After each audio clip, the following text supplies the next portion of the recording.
شوفوا في هذه الثواني هذه اسمعوا لهذا الكلام للإمام ولاية وهران الذي يتكلم كلام معقول وجميل جدا وينم عن دور الإمام الحقيقي. اسمعوا هنا عاود نرجع لكم. يخرج الوالي تاع وهران ولا يخرج الوالي تاع فلان ولا يخرج ب10 تاع السيارات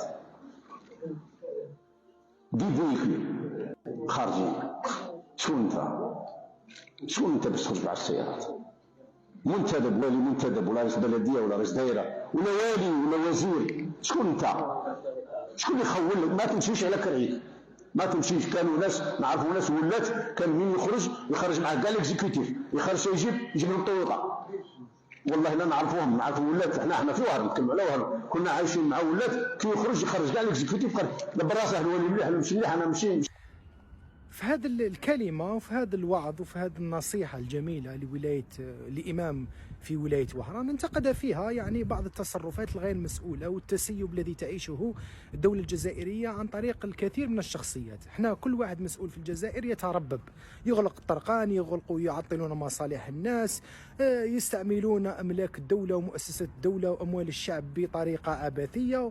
ما فهمتش يعني الآن يخرج مسؤول جزائري باش يروح من منطقة إلى منطقة، يغلقوا الطرقات، يكلفوا يعني الحراس الدنيا، إغلاق يعني تعطيل مصالح الناس. اللي مريض ما يقدرش كيفاش يروح للسبيطار، اللي عنده طريق ما كاش النقل، تغلق الطرقات، ما كاش وسائل النقل.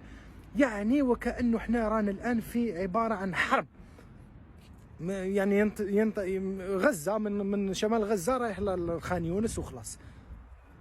الإمام هذا تكلم كلام عقلاني وقال أنه يا ناس لماذا هذا تبذير أموال الأمة؟ أولا تخرجوا 100 سيارة، ثانيا علاش تعطلوا مصالح الناس؟ كاين اللي مريض، كاين اللي عنده شغل، كاين اللي عنده طريق، كاين اللي أنه الناس راهي مشغولة وهكذا، وهذا كلام معقول. الآن تشوف الدول الغربية لأنهم هادو أو المسؤولين هادو الكبار وأولادهم وكذا كلهم في الدول الغربية، إذا راح الدول الغربية البرايم مينيستر الوزير الأول ولا المسؤول وكذا يمشي مثله مثل الناس في الباص في الطرقات يدير الصف مع الناس، ما يفتحوا الطريق، ما يغلقوا الطريق على جالو، ما يغلقوا الدنيا يعني إذا كان حدث عظيم وكبير وكذا، ولكن ماشي يوميا نفس الممارسات. والمشكل وين راهو؟ المشكل انه هذا الامام عندما انتقد هؤلاء اوقفوه من الامامه ومن الخطابه في المسجد واتيح على التحقيق. واش دار هذا الامام؟ بالعكس يعني لو كان فيه منطق عقلاني ودوله تحكمها حقيقيه، هذا الامام هذا يكرم انه ينتقد حد شاف حاجه معوجه، لازم وهذا هو الدور الحقيقي للامام، وهذا هو الدور الحقيقي للأستاذ، وهذا هو الدور الحقيقي للمواطن، وهذا هو الدور الحقيقي الصحفي والفنان والشاعر والمغني والإعلامي والمواطن السباك والميكانيسيا وأي واحد. هذا هو الدور الحقيقي باش الدولة تكون عندها قوية وتكون عندها يعني سيرورة مليحة لاباس بها. كيفاش؟ هاد الناس لازم نكرموهم وندفعوهم باش يصوبونا. هذا هو. الان هذا مثلا انتقدوا هذا الوالي، واش يكون هذا الوالي؟ هذا انسان معين، لو جاليه واحد وليد جنرال ولا جنرال ويقول له دير يدير ويبلع ويسكت وما يدير والو وما يقدرش يحل فمه ويسكت، غدوه غير غدوه اي حاجه تصري اول واحد يطيحون به ويضحوا به هو هذا الوالي هذا. احنا هذه لازم تفهموا انه ثقافه التعيين دمرت الدوله اولا، لانه هذا الوالي انتقدوا. واش يكون هذا الوالي؟ انتقدوا بطريقه عاديه ورا المشكل، وحتى ماشي بطريقه عاديه. علاش توقفوا من الامام ومن الخطابه؟ هذه اثنين. النقطه الثالثه، اذا وقفنا الناس انه ما تنتقدش وما تعارضش بعض الممارسات السلبيه ومن من من من, من قائد الاركان الى الاجون سيكوريتي لاي واحد مسؤول، انا اغلط انتقدني وصوبني وتعمل لي ودير لي. هذا هو. هكذا تبنى الدول، هكذا تكون القوة. عندما تكون فيه حرية وعدالة ونقد ومعارضة وتصويب، ما كاش اللي يغلط، اللي يغلط يكون يعني هذا هو. احنا جبنا ثقافة تاع يربيو قطيع وكأنهم في اسطبلات كبيرة ويربوا قطيع وشغل جايبينهم هذه الأمن والعدالة هذه، وشغل عن طريق كلاب حراسة. لازم اللي يغلط لازم ترجعوه للصف.